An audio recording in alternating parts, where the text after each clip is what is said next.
បាទសូមគោរពជំរាបសួរក៏ដូចជាសួស្តីទៅកាន់ពុកម៉ែបងប្អូនទាំងអស់គ្នាថ្ងៃទី23ខែ12ឆ្នាំ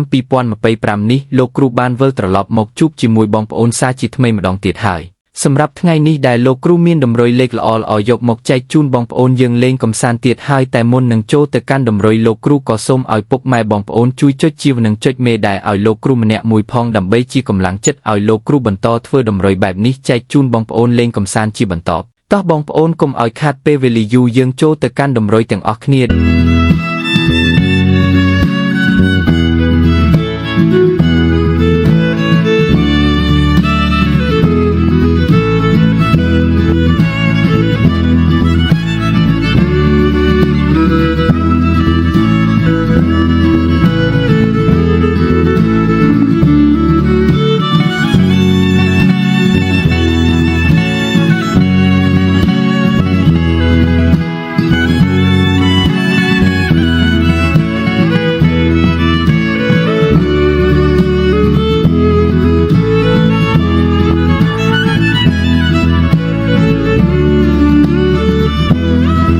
ម្រុយលោកគ្រូក៏មានតែប៉ុណ្្នឹងដែរជាចុងក្រោយលោកគ្រូក៏សូមជូនពរបងប្អូនរកទទួលទានមានបាននឹងជួបតែសំណាងល្អគ្រប់គ្នាសូមជម្រាបលា